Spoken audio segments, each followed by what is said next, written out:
एक लड़का अपने मोहल्ले के कुछ लोगों के साथ मछली पकड़ने गया था। जगह सुनसान थी। झील के पास चारों ओर पेड़ों की हरियाली और एक अजीब सन्नाटा। झील पर पहले से कुछ लोग बैठे मछलियां पकड़ रहे थे। इन लोगों ने भी वहीं अपनी फिशिंग रॉड निकाली, चारा लगाया और चुपचाप काम में लग गए। शुरुआत में सब ठीक चल रहा था। कई मछलियां हाथ लगीं, माहौल हल्का फुल्का था। लेकिन जैसे जैसे शाम गहराई, रात के 9 बजते बजते वहां सिर्फ 3 लोग रह गए थे। बाकी सब अपने अपने घर लौट चुके थे। अब चारों ओर घुप अंधेरा था। झील का पानी भी अब शांत नहीं, अजीब सा भारी लगने लगा था। तभी एक लड़के की नजर झील के उस पार एक पेड़ के पीछे पड़ी। वहां कोई खड़ा था, सफेद कपड़ों में, बिल्कुल चुप, बस इन तीनों को घूरता हुआ। वो आकृति हिली नहीं, बोले नहीं, बस देखती रही। छोड़ यार, एक बोला, शायद कोई इंसान हो। उन्होंने नजरअंदाज किया और फिर से मछलियां पकड़ने लगे।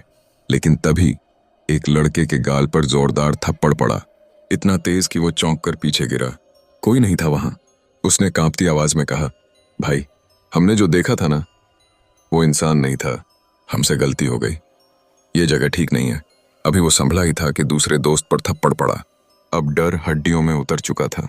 तीनों ने सब कुछ वहीं छोड़कर भागना शुरू कर दिया। लेकिन रास्ता कहाँ था? 2 बार वो उसी जगह पर लौट आए, जैसे कोई घुमा रहा हो।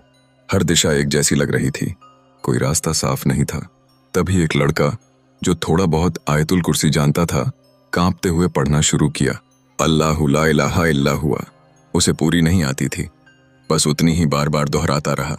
और तभी झाड़ियों के बीच से एक पतली सी पगडंडी दिखने लगी।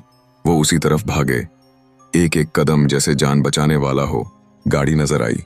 भागते हुए जैसे ही दरवाजा खोला, पीछे से एक भयानक आवाज आई, मुझे भी ले चलो। मुझे अकेला क्यों छोड़ दिया? फिर एक लंबी सीटी की आवाज। वो आकृति अब भी उन्हें देख रही थी। सफेद कपड़े, बिना चेहरे, सिर्फ 2 जलती लाल आंखें। गाड़ी स्टार्ट हुई। तीनों बिना पीछे देखे उसी रात गांव लौटे। आज तक न उन्होंने उस झील का रुख किया, न कभी किसी को उस रात का पूरा सच बताया।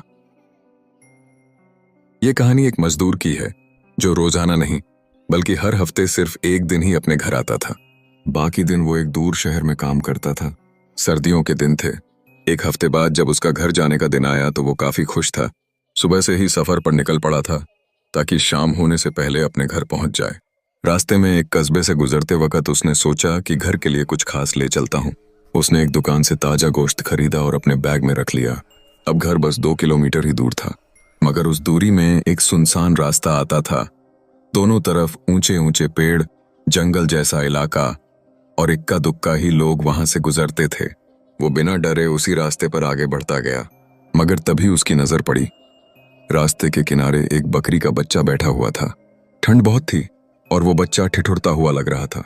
उसने सोचा, ये तो कहीं खो गया लगता है। अगर यहीं रहा तो कुत्ते खा जाएंगे।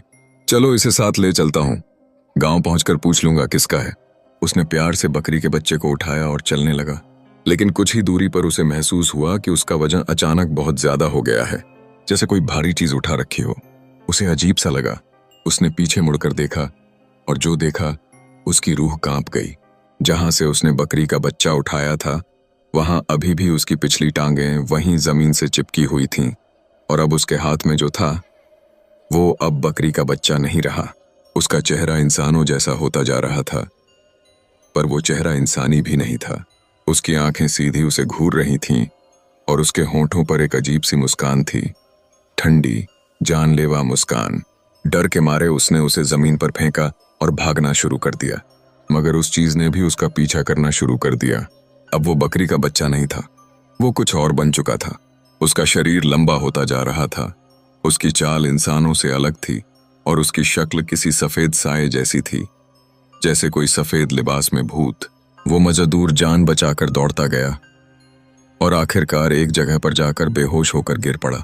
सुबह उसकी आंख खुली तो वो अपने घर में था। आसपास गांव वाले खड़े थे। उन्होंने पूछा कि तू जंगल में बेसुध कैसे पड़ा था? उसने कांपती आवाज में सारी कहानी सुना दी। मगर हैरानी की बात यह थी कि उसके गोश्त का लिफाफा अब खाली था। गोश्त कहीं गायब हो चुका था। तभी गांव के एक बुजुर्ग ने कहा, तूने रास्ते में जो गोश्त खरीदा था, शायद उसकी ही खुशबू उस चीज को अपनी ओर खींच लाई थी। और जो तू साथ उठा लाया, वो बकरी का बच्चा नहीं, कोई और चीज थी। वो मजदूर आज भी उस रास्ते से नहीं जाता। अगर आपको ये कहानी दिलचस्प लगी हो तो वीडियो को जरूर लाइक करें, दोस्तों के साथ शेयर करें और चैनल को सब्सक्राइब करना ना भूलें। अगली कहानी तक अलविदा।